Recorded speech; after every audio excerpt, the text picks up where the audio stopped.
पहले तो मेरे लिए बहुत अनएक्सपेक्टेड था कि ये रिजल्ट आएगा। तो और मैं यूपीएससी की तैयारी कर रही थी, तो उसमें काफी मतलब 3-4 साल का मेरा ये स्ट्रगल है और अभी भी जारी है। मतलब अभी मुझे देना है यूपीएससी। तो उसमें मैं ये बताना चाहूंगी कि पहले तो मैंने जॉब छोड़ा था। मैं जॉब कर रही थी, एनआईटी कुरुक्षेत्र से इंजीनियरिंग किया है।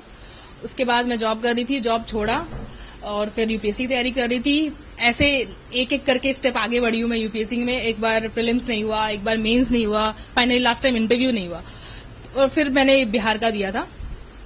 तो जो स्ट्रैटेजी है मैंने अलग से बिहार के लिए प्रिपेयर नहीं किया था, लेकिन जो मेन चीजें जो हमेशा साथ दी, पहला कि जो सारी एनसीईआरटीज है बार बार पढ़ना उसको हमेशा, ताकि वो याद हो। वो आपका वो बेसिक है, उसके ऊपर ही आपको एड ऑन करना होता है, ठीक है। और उसके बाद करंट अफेयर्स का जो एक कोई पर्टिकुलर मैगजीन जो है उसको आपको अच्छे से पढ़ना है।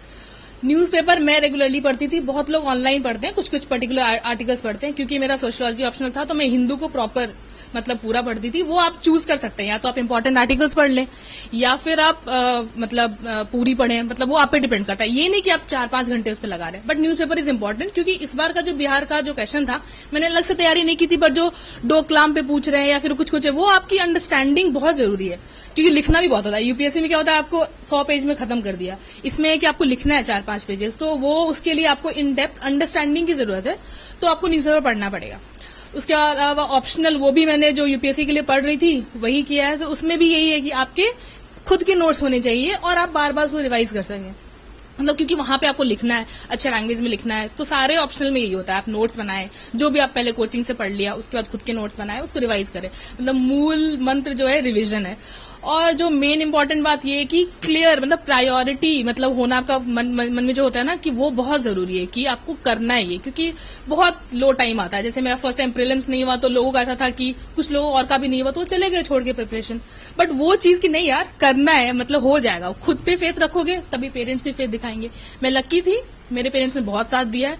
बट उसके वो ये कारण भी था क्योंकि मैं उनको बोलती थी। आपको पेरेंट्स तो घबरा जाते हैं यार बच्चों को देख के कि नहीं ये नर्वस हो रहा है। अगर आप कॉन्फिडेंस नहीं दिखाओगे तो पेरेंट्स भी नहीं दिखाएंगे। तो वो चीज की नहीं, आप लोग पेशेंस रखो, हो जाएगा। तो वो लगे रहना वाला जो है ना, ये बहुत इंपॉर्टेंट है। डिप्रेसिंग टाइम में अब आपको कभी नहीं हुआ, मेंस नहीं हुआ, इंटरव्यू नहीं हुआ, तो कुछ अब अलग अलग लोग अलग अलग चीजों से मोटिवेशन ले सकते हैं। मैं देखती थी धोनी की मूवी, कि कैसे उसको बार बार फेलियर मिलता है। तो वो मेरे लिए बहुत एक परस्यूट ऑफ हैप्पीनेस मूवी है। तो ये सब के कुछ सीन ना मैं वो बार बार देखती थी। फिर बाकी पढ़ती थी मतलब अब्दुल कलाम की बुक्स। तो ये सब चीजें खुद को मोटिवेट करने के लिए। मतलब यहाँ जो है ना, जो धोनी मूवी में बोलते हैं ना, ये पिच पे टिके रहो वाला है कंसेप्ट, आज मुझे ऐसा लग रहा है। क्योंकि इसमें जो था उस समय तो मैंने प्रिपेयर नहीं किया था बिहार के लिए जब मैं मेंस लिख रही थी। पर जो पीछे का 2-3 साल का यूपीएससी का जो प्रिपरेशन था ना, वो काफी मतलब वही रिफ्लेक्ट हुआ वहां पे। तो ये सब चीजें में वहां की इंटरव्यू में ओझांग सर ने काफी मदद की थी। मतलब मैंने ऐसे मॉक तो नहीं कर पाई थी क्योंकि मेरा बहुत जल्दी था, बट उस दिन आई थी तो सर ने काफी की। मतलब you always have to show कि you are a good leader in front of, मतलब टीम वर्क आपको शो करना है वहां पे, कॉन्फिडेंस मेंटेन करना है हमेशा। वो लर्निंग वाली जो है ना, कि सर ने कुछ बताया, मतलब इंटरव्यू में कुछ बताया तो आप बोलो थैंक यू सर, और मतलब उस पर एड ऑन करो, या फिर मैं सीख रही हूँ ये चीज को, मुझे नहीं पता था। तो आपको वहां हम्बल होना और बहुत रिस्पेक्टफुली बात करना, एज अ शो करना कि आपने जो भी आपने अच्छा किया है, तो वो जब पूछे तो हमेशा सब्सटैंशिएट करो। जैसे कि फॉर एग्जांपल कुछ भी, मतलब जैसे आप क्या करना चाहोगे आईपीएस बन के, फॉर एग्जांपल जैसे मेरा पता नहीं क्यों उनको लग रहा था कि मुझे पुलिस में जाना है, मतलब तो इस तरह से अगर पूछते हैं कि आप पुलिस में as a women police officer क्या करोगे, तो कुछ एग्जांपल जैसे किसी ने किया है, जैसे कम्युनिटी पुलिसिंग, तो उसका आप एग्जांपल दो कि मतलब पर्टिकुलर इंसान ने ऐसा किया है। तो आप वो सब की हमेशा की, ऐसा नहीं कि हवा में बोल रहे हो लॉ एंड ऑर्डर ठीक कर देंगे, ऐसे नहीं, मतलब कुछ सब्सटैंशिएट कर रहे हो हमेशा। मतलब थोड़ा पॉजिटिव वाइब्स उनको मिलना चाहिए कि स्ट्रेस में नहीं आ रहे और हर चीज में हो जाएगा टाइप्स। मतलब हमेशा उनको पॉजिटिविटी दिखाना है। बोर्ड वगैरह का, मतलब बोर्ड में आपको इंटरव्यू में ये सब चीजें दिखानी होगी।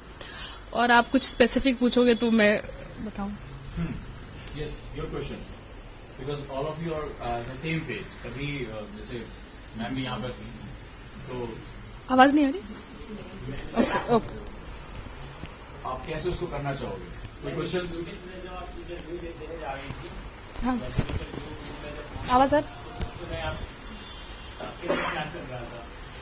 एक्चुअली पहले बाहर दोस्ती हो गई थी 2-3 लोगों से, तो हम लोगों ने आपस में थोड़ा काम डाउन कर लिया था। बाकी ऑब्वियसली डर तो लग रहा था, बट वो चेहरे पे हमेशा कि नहीं बिल्कुल डर नहीं लग रहा, एंटर भी अब जो होगा देखा जाएगा टाइप्स। और मतलब अच्छे से विश करो, घुसने के साथ अच्छे से सबको विश किया, ये नहीं कि जल्दी में जाके बैठ गए, सबको अच्छे से। फिर वो टाइम देते हैं, मतलब उनको भी होता है बैठो, फिर मतलब ऐसा नहीं कि जैसे मैं बहुत जल्दी जल्दी बोलती, तो मुझे ये पता था कि मुझे थोड़ा आराम से बोलना है, मेरा नॉर्मल स्पीड बहुत ज्यादा है, तो उनका पूरी बात सुनो, 1 सेकंड, मतलब मेरा ऐसा है कि बहुत इंस्टेंट जवाब देती हूँ, तो मेरा था कि मैं एक्टिंग करती थी कि मैं सोच रही हूँ, मतलब 2 से 3 सेकंड एटलीस्ट कि मतलब उनको ये लगे कि नहीं, मतलब ये ऐसे नहीं कि कुछ भी बोली जा रही है टाइप। तो वो है, बाकी मतलब अच्छे से आई कांटेक्ट मेंटेन करना, ये सारी तो नॉर्मल चीज है।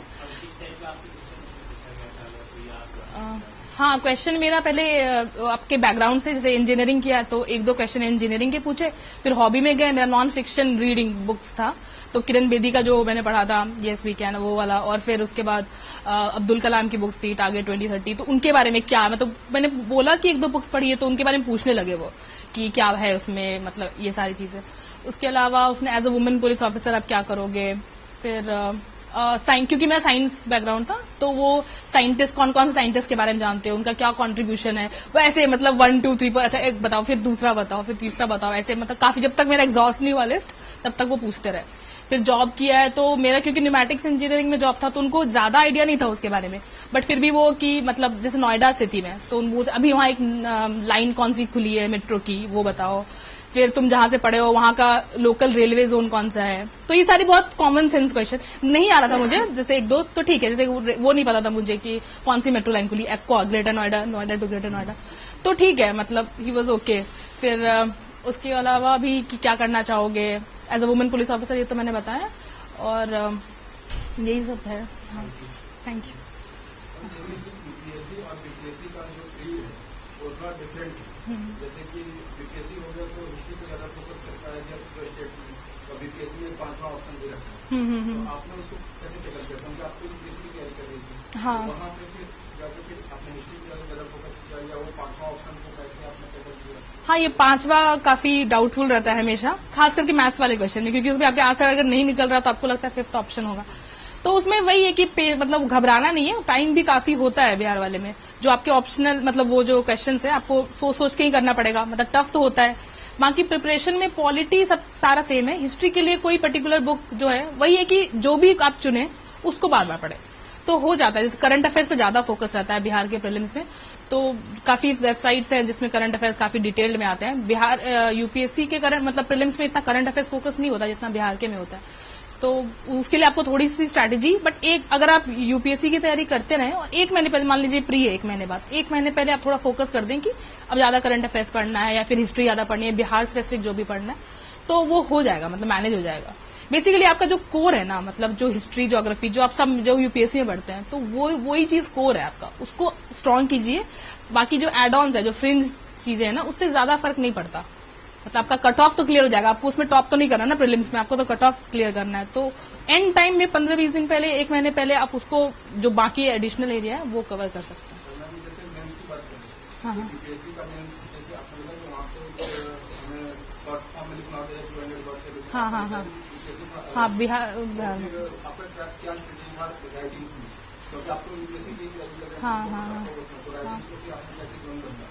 तो हाँ, वो राइटिंग का मेरा मतलब ऐसे रहा है कि मैंने पहले राइटिंग प्रैक्टिस किया था यूपीएससी के लिए, उसमें मैं पहले से ये माइंडसेट बना के ले गई थी कि जैसे कुछ है तो आप मतलब एक फॉर एग्जांपल प्रेशर ग्रुप है, उस पर कोई क्वेश्चन पूछा है कि क्या रेलेवेंस है इसका, तो आपको पता है कि ये है 38 मार्क्स का क्वेश्चन, तो आपको लिखना है 5 पेज, काउंट किया हुआ था कि 5 पेज लिखना है, तो पहले शुरू करो व्हाट इज प्रेशर ग्रुप, पहले तो एक कंटेक्स्ट दे सकते हो कि वाई इट इज इम्पोर्टेंट, उसके बाद उस what is pressure group, types of pressure group, 2-3 मतलब 2 तरह से टाइप है तो वो भी लिख दो, तो 1-1.5 पेज तो इसमें चला गया। वो थ्योरेटिकल बेस है, उसको भी पता होगा कि आपको ये थ्योरी पता है कि क्या है उसका, मतलब पहले आपने टेक्निकल एस्पेक्ट बता दिया, उसके बाद जो पूछ रहा है प्रॉस कॉन्स एनालिसिस कर करके थोड़े से एग्जांपल देके, जैसे कि यूपीएससी में क्या करती हूँ, एक एग्जांपल लिख के जस्ट नाम लिख रहे हो, उसमें क्या आप एक्सप्लेन कर दो, जस्टिफाई कर दो उसको, थोड़ा सा आपको लिखना, और आप डायग्राम्स बना सकते हो, बहुत लोगों ने डायग्राम्स बनाया, डायग्राम्स बना के, या फिर कुछ भी जैसे 4 पॉइंट बताने हैं तो रेक्टेंगल बना के 4 पॉइंट बता रहे हैं, उसको फिर एक्सपैंड करो, वापस उसको लिख के अच्छे से सजा के, टाइम भी होता है काफी, आप सजा के लिख सकते हो उसमें,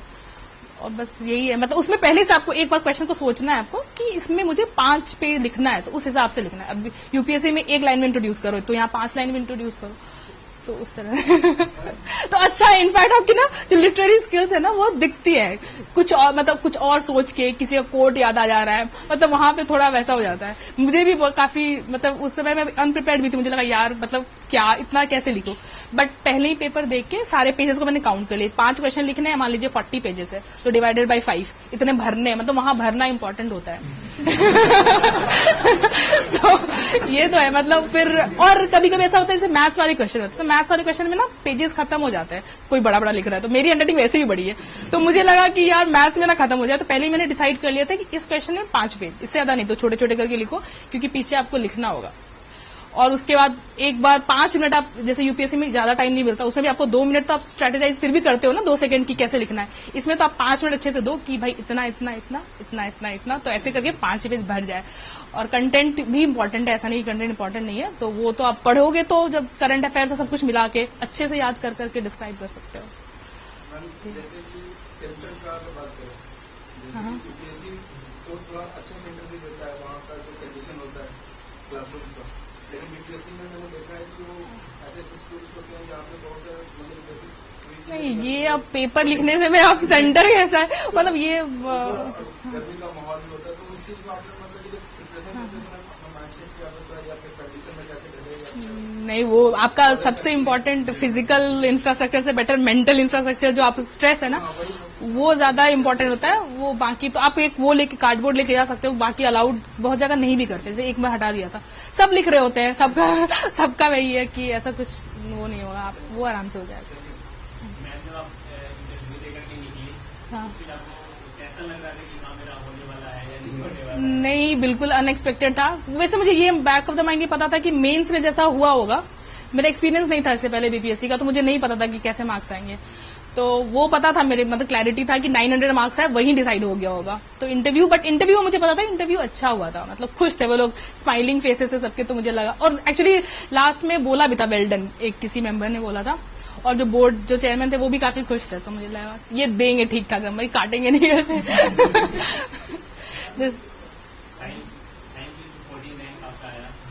थैंक यू सो मच इतना रिस्पेक्ट देने के लिए। मेरा ऑप्शनल में हर बार कम रह जाता है, मेरे जीएस में हमेशा अच्छे नंबर आते हैं, जैसे 425 430 ऐसे आते हैं। ऑप्शनल में मेरा अभी तक मैक्सिमम 250 ही रहा है इस बार, लेकिन इसमें 197 है आउट ऑफ 300, पता नहीं, मतलब मैं वही अब सबसे पूछ रही हूँ कि सही है क्या, क्योंकि मैं सोच रही थी इस बार कि ऑप्शनल बदल लूं, तो ऑप्शनल में मेरा कम रह जा रहा है। मैं ऐसे साइंस बैकग्राउंड, पहले मुझे लगा कि मतलब सोशलॉजी इजी पड़ेगा, मुझे क्या पता था कि 4 साल लग जाएंगे यहाँ पे, तो पहले मुझे लगा कि ये जल्दी से हो जाता है, नहीं तो अदरवाइज मेरा बीटेक का था, वो भी सब्जेक्ट ले सकती थी। तो इस बार मैं सोच रही थी कि साइंस में शिफ्ट हो जाऊं, बट अभी मार्क्स आएंगे यूपीएससी के, तब मुझे पता चलेगा कि यूपीएससी में कैसे आए इस बार। तो ऑप्शनल का है, एक्चुअली ऑप्शनल में वही है कि कभी मुझे इतना नहीं पता कि मतलब मे बी अभी गाइडेंस बहुत ज्यादा है ना, तो जब मैंने शुरू किया था तो इतना ऑनलाइन प्लेटफॉर्म्स और ये सब नहीं था, धीरे धीरे ही करके खुद के एक्सपीरियंस से सीख रही थी कि कहाँ कम रह जा रहे हैं, कहाँ क्या रह जा रहा है।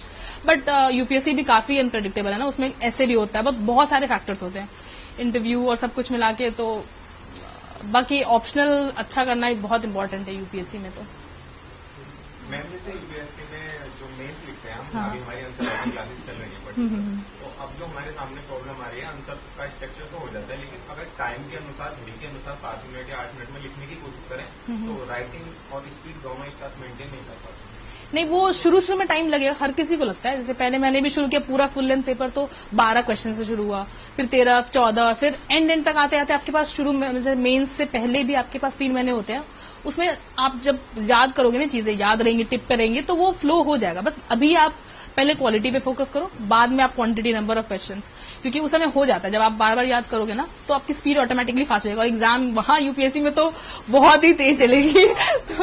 तो वो मतलब टाइम का है, बहुत लोगों को इश्यू होता है वैसे कि पेपर कंप्लीट करने में, और वो जरूरी भी होता है, क्योंकि पेपर कंप्लीट करना बहुत इंपॉर्टेंट है। जब आपका पेपर छूटता है तो आपको एटलीस्ट आपको क्या पता, जो आप शॉर्ट में भी लिख के आ जाते हो ना, जैसे टाइम नहीं बचा, इंट्रोडक्शन छोड़ दिया, बट आपने अगर क्रक्स लिख दिया तो उसके भी मार्क्स मिलते हैं। बट इसमें भी लोगों का अलग अलग व्यूज है, कुछ लोग कहते हैं कि मतलब ऐसा जरूरी नहीं है, बट मेरा ये एक्सपीरियंस है, मैं पेपर कंप्लीट करके आती थी, तो वो हो जाता है। कंटेंट पे पहले, अब जैसे अभी का टाइम है, अगर आपको 2019 का मेंस फोकस करना है तो हाँ, तो अभी आप क्वालिटी पे ज्यादा फोकस करो, वो करना है प्रैक्टिस, क्योंकि वो धीरे धीरे ही आपकी स्पीड इंप्रूव होगी। मान लीजिए अभी आपको 12 मिनट लग रहे हैं क्वेश्चन में, फिर 10 पे आएगा तो वो मतलब पूरे टाइम वो उससे ही होगा। आप लोगों को कोई क्वेश्चन? नहीं, इसमें तो आपके 5-6 क्वेश्चन ही लिखने होते हैं और टाइम होता है आपके पास 3 घंटा, तो उसमें आपको सारे ही लिखने, एक नहीं लिखो, क्योंकि एक क्वेश्चन 38 मार्क्स का था जहां तक याद है, तो काफी मतलब इंपॉर्टेंट, आप क्वेश्चन नहीं छोड़ सकते। और ऑप्शन होते हैं, ऐसा नहीं जैसे 8-9 क्वेश्चन होते हैं, तो एग्जैक्टली नंबर्स नहीं याद है, मतलब उसमें से आपको चूज करना होगा, तो आपको सारे लिखने हैं 5। आपको वो देखना है कि आप किसमें ज्यादा अच्छा लिख सकते हो, ज्यादा पेज भी भर सकते हो और क्वालिटी भी, मतलब आपको अच्छे से 5-10 मिनट तो पूरा टाइम लगा के क्वेश्चन चूज करो कि कौन से क्वेश्चन लिखने हैं, और सारे क्वेश्चंस लिख के आना जरूरी है बीपीएससी में। तो यूपीएससी में लोगों के 1-2 छूट भी जाते हैं, फिर भी फर्क नहीं पड़ता, बट इसमें मैटर करेगा क्योंकि एक क्वेश्चन 40 मार्क्स का है, तो उससे वो आपको करना पड़ेगा। और कोई क्वेश्चन? हाँ।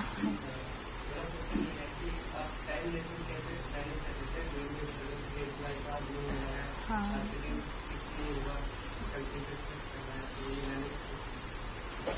देखो, ये तो होता ही है कि टाइम एक दिन वेस्ट हो गया, ठीक है, तो ये कोई बहुत बड़ी बात नहीं है, बट ये इंश्योर करो कि जब तुम नेक्स्ट टाइम पढ़ रहे हो ना, जब पढ़ रहे हो तो बहुत अच्छे से पढ़ो। उस समय ऐसा नहीं होना चाहिए कि आधा मन कहीं और है। अगर मूवी देखने का मन था तुम्हारा तो तुम देख आओ, उसके बाद फुल की वो प्रेशर भी रहेगा कि टाइम वेस्ट हुआ है, उसके बाद ऑटोमेटिकली मतलब जो टाइम दो उसको अच्छे से, मतलब पूरे अच्छे से, मतलब फुल फोकस के साथ, ताकि वो चीजें याद रहे। और हमेशा ऐसे ही पढ़ना चाहिए, ऐसे नहीं पढ़ना चाहिए कि मतलब हवे में पढ़ रहे हैं, पहले लिख के पढ़ रहे हैं, मतलब थोड़ा फोकस करके, ताकि क्योंकि वो आपके जो माइंड में रहेगा ना एग्जाम में, वही आप कॉपी में लिखते हो। ऐसा नहीं होगा कि अरे यार अभी पढ़ लेते हैं, ऐसे ही बाद में पढ़ेंगे। तो हमेशा वो इंटेंसिटी के साथ पढ़ना चाहिए ताकि वो आपके माइंड में रहे हमेशा, और वो बार बार पढ़ोगे तभी होगा। ऐसा भी नहीं कि मैं ही बुद्धू, मुझे नहीं याद हो रहा, तो वो हर किसी को भी एक बार में नहीं याद होता, वो बहुत बार पढ़ना पड़ता है। Any other questions? आप लोग की? Right? Done? या राइट, तो कोई एक्सपीरियंस आपका ऐसा जो बहुत वियर्ड रहा हो? मतलब प्रिपरेशन? हाँ, मतलब बहुत डिप्रेसिंग मोमेंट्स रहे, उससे निकलना, ये सबसे ज्यादा कॉमन ये है इनके हाथ आता है। पिछली बार इंटरव्यू के समय तो नहीं, उससे पहले जब मेंस नहीं हुआ था तो काफी रेस्टलेस हो गई थी, मतलब खुद को ऐसा लग रहा था कि कैसे नॉर्मलाइज करूं, मतलब क्योंकि लग रहा था कि काफी मेहनत किया था मेंस में और एक्सपेक्टेशन था, तो बहुत रहा लो टाइम, तो उसमें फ्रेंड से बात करना, ये नहीं, क्योंकि बहुत लोग डिप्रेस हो जाते हैं, तो ये मतलब डिप्रेस नहीं होना है कि चले गए, किसी से बात नहीं कर रहे हैं, थोड़ा कुछ वैसे लोगों से बात करो, क्योंकि बहुत सारे लोग ऐसे होंगे ना जो बोलेंगे कि छोड़ो यार मत करो, तो वो वाला चीज है ना कि मतलब खुद को नॉर्मलाइज करना है, ये चीज हमें रखना है, यार करना है तो करना हो जाता है, ऐसा नहीं है। तो मतलब और ये खुद में बिलीफ रखना कि मैं कर लूंगी, डबल मेहनत करो। मतलब उसमें मैं हमेशा ये था कि ना जैसे नहीं हुआ तो मैं सोचती रहती थी कि हमेशा मेरे मन में चलता रहता था, जैसे मान लो लास्ट टाइम यूपीएससी का इंटरव्यू हुआ तो मेरे मन में हमेशा कि क्या मतलब हर एक आंसर पे ना मेरे दिमाग में घूमता रहता था कि क्या बोला मैंने, ऐसा क्यों बोला, बेटर क्या बोल सकती थी, क्या कमी रह गई, मेंस में अगर किसी में कम आ रहे थे, ऑप्शनल में कम रह रहे थे, तो इस पर काफी मेहनत किया कि नहीं मतलब हमेशा कि कहाँ से इम्प्रूव करूं, क्या कर सकती हूँ बेटर। और 10 लोगों से अपने बारे में पूछने से आपको पता होता है, मतलब मैंने शुरू में मैं ऐसे करती थी, फर्स्ट अटेम्प्ट में सबसे पूछती रहती थी कि क्या हुआ, बाकी लोगों से राय ले रही हूँ, रैंडम लोगों से बात करके पूछ रही हूँ कि अरे मतलब नहीं होता, आप जबरदस्ती अपने आप को एक्सप्लेन कर रहे होते हो, वो नहीं है, आपको खुद पता होता है। आप अकेले में रहो, 1-2 दिन अकेले में स्पेंड करो और सोचो कि क्या गड़बड़ रही, आप खुद के आंसर 2 बार पढ़ोगे आपको पता चल जाएगा। और नहीं तो फिर आप ये भी कर सकते हो कि मैंने भी किया था कि किसी बहुत सारे टॉपर्स के बुकलेट होते हैं, उसके आंसर देख लो, ऐसा कुछ बहुत डिफरेंट नहीं होता है। वो जो आपको दिख रहा होता है ना, सब लिखे होते हैं, वो इसलिए होता है कि उसे पढ़ के गए, ऐसा नहीं है कि वो आज उठाया दे दिया और उन्होंने आंसर लिख दिया, ऐसा नहीं होता है। तो आप बस वो पैटर्न जो होता है ना, वो पैटर्न देख सकते हैं। बाकी आपकी स्ट्रेंथ, आपकी स्ट्रैटेजी होती है कि आपका क्या इंपॉर्टेंट है, उसको जो आपका स्ट्रेंथ एरिया है उसको स्ट्रांग करना है, जो आपका वीक है उसको भी वो करना है कि एटलीस्ट वो कंपैरेटिव हो, उसमें ऐसा ना हो कि आपका बिल्कुल घट जाए। लो टाइम तो बहुत आया, मतलब हमेशा हर दूसरे दिन लगता था कि पता नहीं क्या होगा, मतलब रिजल्ट का, कि मतलब होगा भी नहीं होगा। मतलब मेरे पास जैसे कि मैंने अपना जॉब छोड़ के बैठी थी तो मुझे लग रहा था कि क्या कर सकती हूँ, मतलब प्लान बी अभी तक नहीं था मेरे पास। सब लोग पूछते थे, मेरे सारे फ्रेंड्स यूएस चले गए, सारे आईटी इंडस्ट्री और सब लोग वो कर रहे हैं, बट तुमको अगर पता है कि तुमको ये चाहिए, मतलब ठीक है इसमें सब कुछ नहीं है, ऑब्वियसली ये पैसा नहीं है यहाँ पे, मतलब जैसे आईटी में और सब कमा सकते हो वो सब नहीं है, लेकिन आपको क्लैरिटी है कि नहीं भाई मुझे इसी में जाना है। तो बाकी लोग क्या कह रहे हैं, जो अच्छी अच्छी बातें कर रहे हैं वो इन ले लो और जो गलत बोल रहे हैं कुछ शट कर दो। मतलब एक स्टोरी एक्चुअली एक किसी में मैंने कोई मोटिवेशनल वीडियो ही देखा था, उसमें ही बोला था कि 2 फ्रॉग कुएं में गिर जाते हैं, उसके बाद मतलब एक उसमें से बहरा होता है, तो ऊपर सारे जो रिलेटिव्स होते हैं ना वो ऐसे बोल रहे थे कि छोड़ो यार तुम नहीं ऊपर आ पाओगे तो अंदर ही रहो, क्या कोशिश कर रहे हो, नहीं आ पाओगे। तो जो बहरा होता है ना वो ऐसे से बाकी लोग कर रहे होते हैं, तो उसको लगता है कि लोग मोटिवेट कर रहे हैं तो वो ऊपर चढ़ जाता है। तो जब ऊपर आता है तो उससे पूछा जाता है, मतलब जो क्लैरिटी पता चलता है लोगों से, तो ये होता है कि वो बहरा था, उसने नहीं सुना जो लोग बोल रहे थे कि तुम नहीं कर पाओगे, और जो रह गया वहां वो सुन रहा था, तो वो हार मान के बैठ गया। तो अपने आसपास ऐसे लोगों को रखो जो कि मतलब अच्छी सी बातें करें। काफी लोग होते हैं नहीं यार ठीक है तुम्हारा तो होना ही एक दिन, तो ऐसे लोगों से ज्यादा बात करो। जो बोलते हैं कि छोड़ दो तो उनको रहने दो कि मतलब ठीक है, इनको नहीं पता, या तो कुछ लोग इग्नोरेंट होते हैं कि उनको पता नहीं है कि मेहनत से निकल जाती है, या कुछ लोग आउट ऑफ जेलसी होते हैं कि हो जाएगा तो ऐसा। तो वही है कि जो नेगेटिव वाइब्स दूर रखो, पॉजिटिव वाइब्स इन लो, अलग अलग लोगों से मोटिवेशन लो, लोगों की सक्सेस स्टोरीज पढ़ो। बहुत सारे लोग होते हैं बहुत दिन तक स्ट्रगल करते हैं, तो उनके बारे में पढ़ो कि अरे देखो किसी का 5 बार प्रीलिम्स नहीं हुआ, 6ठी बार सीधे रैंक आ गई। तो ऐसे जैसे कि मेरा ही था, अभी तक तो यूपीएससी में मेरा रैंक नहीं आया, बट इसमें अच्छी रैंक आई, तो मतलब ठीक है। मतलब वो होता है आपका जो रिवॉर्ड पेज वाला जो डायलॉग वो ऐसी नहीं है। मतलब मुझे भी लगा कि मैंने पढ़ा था, हर स्टेप पे रह रहा था, यहाँ नहीं पढ़ा तो यहाँ हो गया, तो कहीं ना कहीं आपकी मेहनत मतलब आता है, आपको रिवॉर्ड देती है। तो घबराना नहीं बस।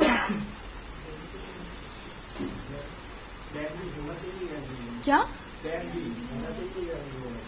नहीं होना चाहिए आप कॉम्प्लेसेंट हो जाते हो उसके बाद एक्चुअली। हाँ भाई, अगर आपको ये क्लैरिटी है ना कि इसी में जाना है, तो ये पता है कि इतने अटेम्प्ट है, उस हिसाब से आप ज्यादा मेहनत करोगे। कि आपको लगेगा कि एक ऑल्टरनेट है तो आप चले जाओगे फिर, मतलब वो ऑल्टरनेट, मतलब आपको पता है कि उस वहां आपको इस तरह का जॉब चाहिए। जैसे मुझे पता था कि मुझे इंजीनियरिंग में जॉब नहीं करना है, वहां होके आई थी, तो मुझे नहीं पता था मतलब कि वापस नहीं जाना है वहां पे। तब मैंने फिर एज अ मतलब ऑप्शन मैंने बिहार का ही दिया था कि चलो ठीक है ये भी एडमिनिस्ट्रेशन ही है। अभी तक मैंने दिया नहीं था, इस बार मैंने दिया कि चलो ठीक है दे दियो। तो ये काइंड ऑफ मेरा प्लान भी था, लेकिन मतलब ये मेरे मन में क्लियर था कि मुझे इस तरह के जॉब में जाना है, एडमिनिस्ट्रेशन में। तो वो क्लैरिटी और आपको वो हमेशा ये चीज हमेशा मतलब डिटरमाइंड रहना, डिटर्मिनेशन बहुत इंपॉर्टेंट है। मतलब बीच में अब हो गए कि चलो छोड़ो यार, तो वो जो लोग रह जाते हैं तो उनका हो जाता है, जो चले जाते हैं फिर तो फिर जिंदगी भर रिग्रेट करते हैं कि नहीं किया ऐसा।